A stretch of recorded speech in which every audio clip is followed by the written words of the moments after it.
Brothers and sisters, we're here in the at the Koretoff Ranch, Purity Organics, at a very, very special time of year. The almonds are blossoming.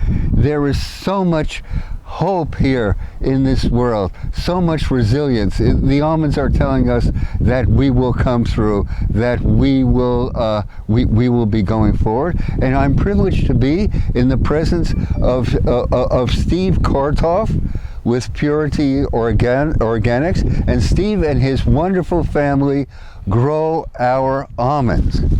And Steve, in my understanding, you're not exactly startups, but you've been here in this Central Valley for 5 generations on this California earth, on this California. That's a magnificent achievement, and I understand you first came here from the old country, and you stopped off and did a little task, helped to dig the Panama Canal on the way coming up here. And then, as I understand, the first thing that you did when you got off the boat, you bought something like 20 acres of land here in the Central Valley to grow food to feed your families. That's my humble understanding. And now from those 20 acres, you have something like 500 acres of land. And of those 500 acres, on those 500 acres, you have something like 70,000 almond trees. That is correct. That's a magnificent achievement. And let me ask you this, as a first, just in basic terms, how many pounds of almonds do you folks grow every year? On our own farming operation, our production runs anywhere from about 800,000 to 1 million pounds of almonds per year. 800,000 to 1 million pounds of almonds. That is magnificent. And you process them in your own plant. Yes, at the facility that you saw that's just right down the street. Right, very, very impressive indeed. And the final stage, the first stage, it's automatic processing by computer, but I'm so impressed that the final stage happens to be human beings, some wonderful women who are there, and they do the final sorting by eye and by touch and by feel, and that's very, very impressive in this mechanistic world, that the final sorting is by people who are dedicated, who are devoted, and so forth. So I really, really want to hear that. So this is a magnificent achievement from 20 acres of land to feed your families to 500 acres of almonds, 70,000 trees. How do you guys maintain 70? That's an enormous task, it seems to me. Yeah, we're very blessed, to come from such humble beginnings, and we're sitting here from the home ranch. The old house is just a few almond rows over from here. Where we're standing was the edge of the old pasture, where the family used to raise our own cattle, and we had all of our own milk cows and sheep and goats and everything. And little by little over the years, my grandfather had expanded. There was 9 kids in the family that he had to feed, and that's a hungry bunch.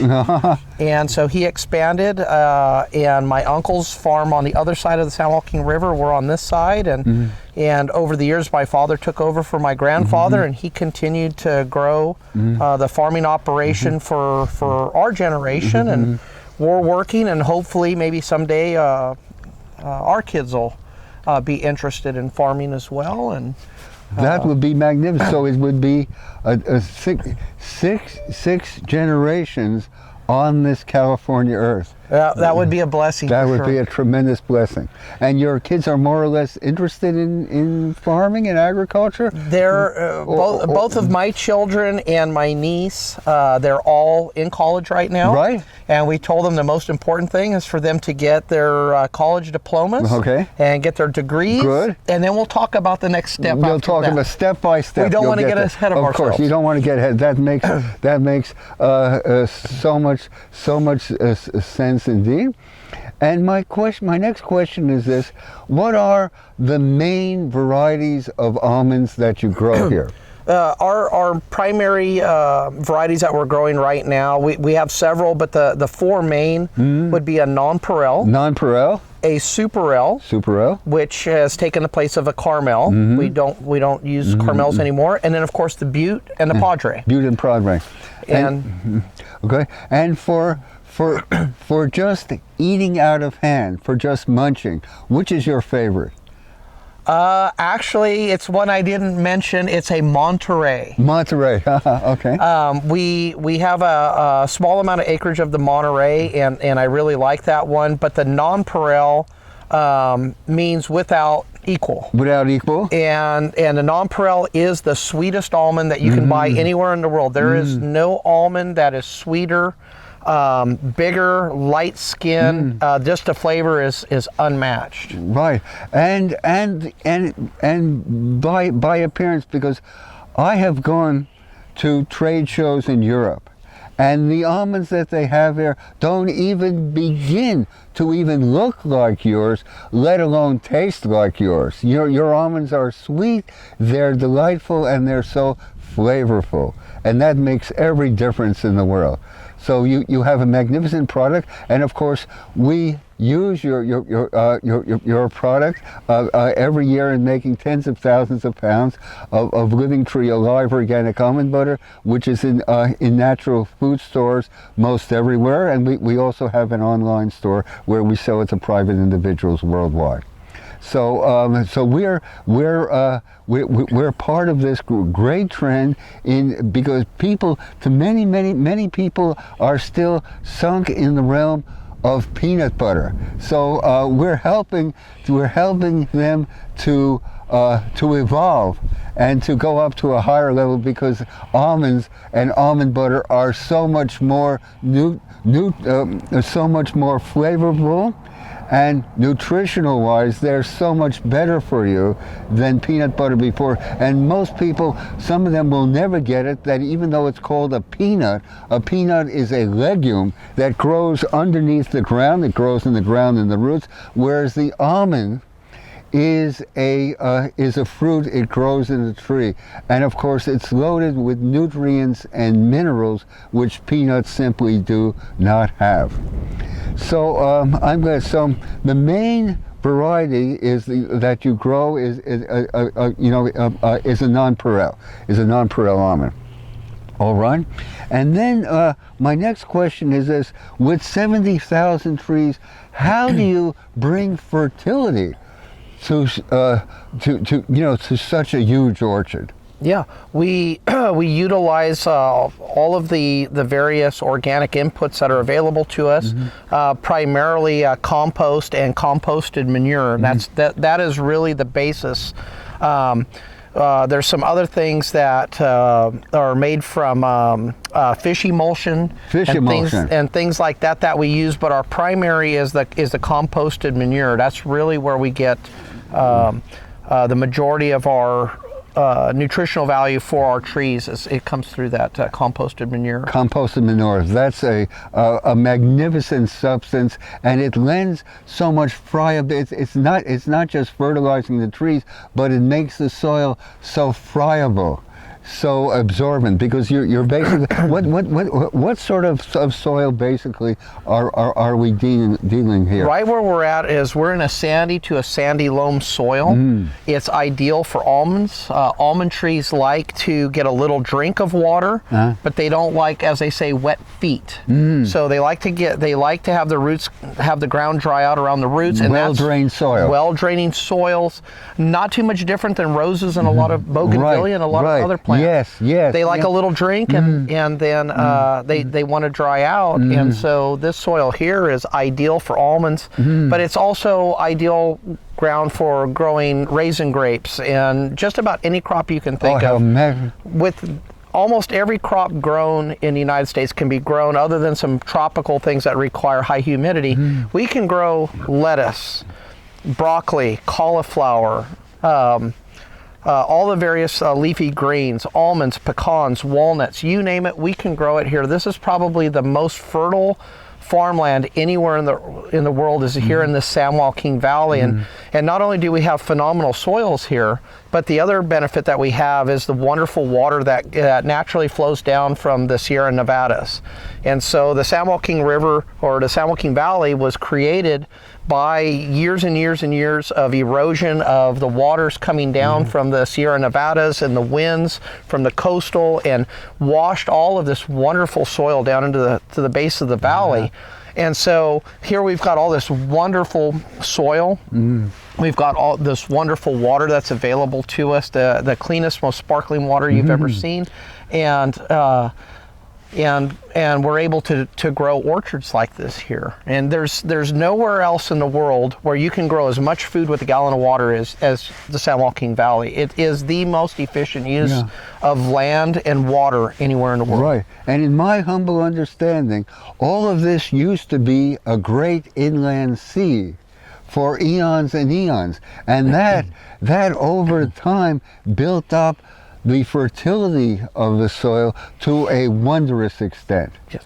So good. I'm very, very, so it's a very, very special place indeed. And this is, of course, this is the only place in all of North America where almonds can be grown, of course. So it's a very, very special indeed. And this whole great Central Valley during the winter provides most of the vegetables, all of the lettuce, cabbage and kale and broccoli for all of the United States, So that is very, very special indeed. What are your plans as far as the orchard goes? What do you see in the future as far as growth and expansion and so forth?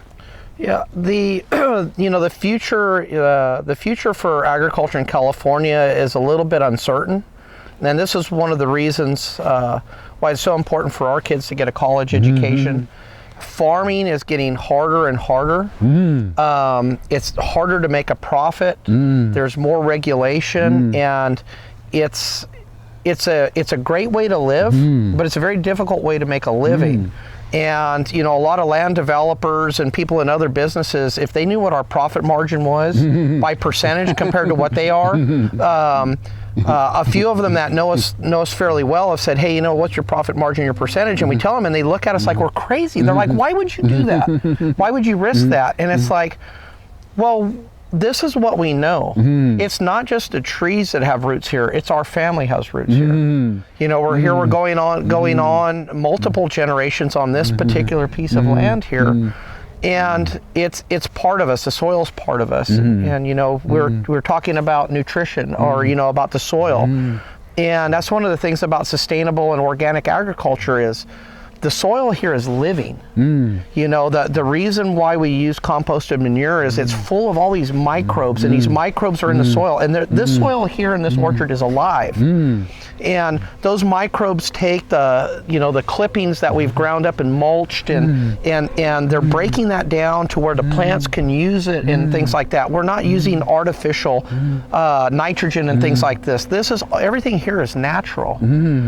And so we found that nature provides all of the things that we need. Sometimes we give it a little help here and there, but for the most part, the natural way is the best way. Oh, and I'm so very, very glad that this is really, that what you're performing is really an alchemy, so to speak, of living things, of living soil, living manure, living compost. All of these things could contribute and provide a living product, a product that resonates, and it shows on through, if I may say, in the almond butter that we happen to produce. People simply love it indeed. So I'm very, very glad, and And as far as the future, it is really. I really respect the fact that you're dealing with so many challenges, and just coming up here on this fertile land, we see so much building development and so much housing development in which the soil, this living soil, is lost forever underneath buildings and underneath factories. And I'm so glad, and I imagine, Steve, that you're standing up and trying to show them a different way, a different direction. Yeah, and you know, a lot of our conventional farmers that 20, 30 years ago, our neighbors here that you thought we were crazy when we got into the organic, you know, in this last 5 to 10 years, they pull over and they stop and they say hello and they said, hey, by the way, you know, I have insects eating my orchard up and yours is fine. Why? How is it that you can do this? You know, we don't see you spraying. And we're saying we're not upsetting the balance of nature with these chemicals. And so we have lots of good bugs living in our field that eat the bad bugs. And when you use a chemical to kill the bad bug, well, guess what? You kill the good one too. And the bad bug, it reproduces faster than the predator. And so now you have this population explosion with this pest and you can't catch up. And so what do you have to do? Well, you have to spray more chemicals and more chemicals. And all you're doing is chasing your tail, and you're not fixing the problem, where here, everything is in balance. Yeah. You know, we have certain birds that are here in the field that feed on certain moths and things that are problems. And the coyotes come through the field and they're looking for the gophers. And nature has a way of taking care of itself, and we need to make sure that we're very careful that we don't upset that balance. That's a beautiful thought. The balance, the harmony of nature and of different systems interacting one another and supporting one another, different natural systems. Speaking of natural systems, I noticed that you have a set of beehives over there. Yes. What are the bees doing? Why are they central to what's happening here? Yeah, in this orchard we have a nonpareil and a superel, and one tree pollinates the other. And so the bees are going up into the flowers right now and they're collecting nectar, and inadvertently a little pollen from this tree gets caught on Mr. Bee, and then he flies over to the other tree and that pollen falls off and it actually pollinates the bloom on the other tree. And so again, this is nature's way of pollinating plants. The bee is the natural pollinator, so to speak. Natural pollinator. And so we have all of these wonderful bees, and we're very fortunate to have wonderful beekeepers that we work with. Wonderful. The beekeepers really love us because we're organic, and they really appreciate the fact that they don't have to worry about anything happening in an organic field, because they don't have to worry about certain things, bees being exposed to potentially toxic chemicals. How and things wonderful. like that. And between you and me, what does the honey from almond blossoms taste like? It doesn't taste definitely like orange, and it doesn't taste like clover, and it definitely doesn't taste like wildflowers. It's kind of got a very neutral flavor to it. A neutral flavor. Yeah, where you know some of the honey that comes from the wildflowers. I have allergies, and so our local beekeeper's right down the street, and he has a lot of hives that are up in the forest. And he has some out in the foothills in this area, and that wildflower honey is said to have a lot of ability to help people with their natural, with the allergies. And so a lot of the things that the bees are using to make honey are the things that you're allergic to, and somehow through that process, that bee honey actually helps you offset those effects of that. I always thought it was an old wives' tale until I started eating wild honey every morning, and or wildflower honey, and I came to find out that, hey, my allergies are much better, and I don't have to use some kind of chemical or a spray or a pill or something like that. Again, nature always seems to provide us a way. A way, a direction.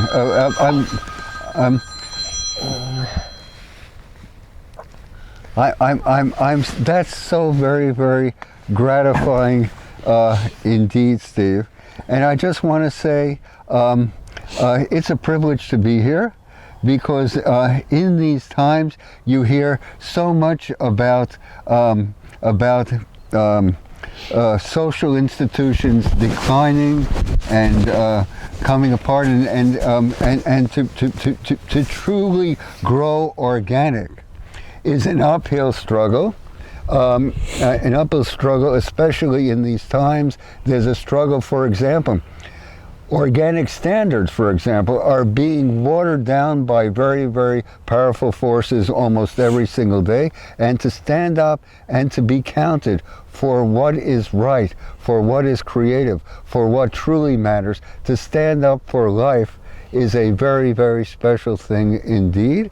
And I want to thank you and your magnificent family who've over these 5 generations have been bringing life and fertility to this California earth. Steve, it is a privilege and a pleasure to be here. Thank you so very, very much indeed. Yeah, and myself and my family are eternally grateful to your company and your customers, because without the customers we have nothing. And so we really appreciate the consumer and the customer, and we look at the crop that comes out of these trees, and that you eventually turn into another product.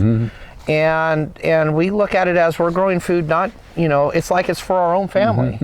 I wouldn't want to give something to a consumer that I wouldn't give to my own family. And if my father was here, he would reinstate that maybe in a little stronger way. But whether it's our employees, our neighbors, the people down the street from us, we look at everybody as family. We all have to work together to get through life in this world, and when we're all working together, just things work out much better. It doesn't mean you don't have bumps in the road, but this whole system of working together.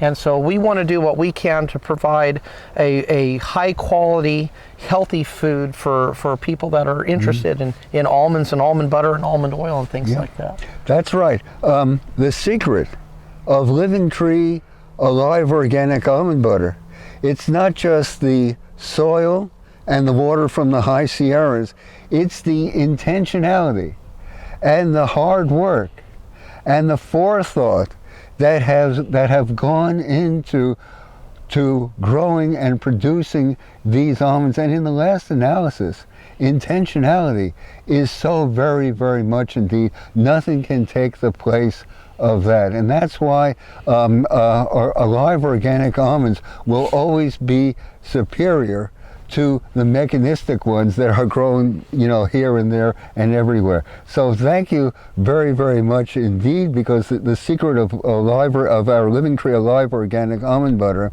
are the magnificent almonds that happen to go into them, grown by the Koretoff family, 5 generations on this California earth. Thank you indeed, Steve. A privilege indeed to share with you. Thank you. It's wonderful. Thank you to all the Living Tree family out there. We can't thank you enough for your support, and we'll just continue to try to do the best job we can, just getting you the best product we can grow. Thanks. A privilege indeed to work with you. Thank you. Thank you. Brothers and sisters, let us go forward. There is so much, the blossoms tell us that there is so much hope in this world. You will achieve, you will turn things around, you will set this great nation back on course. Thank you indeed.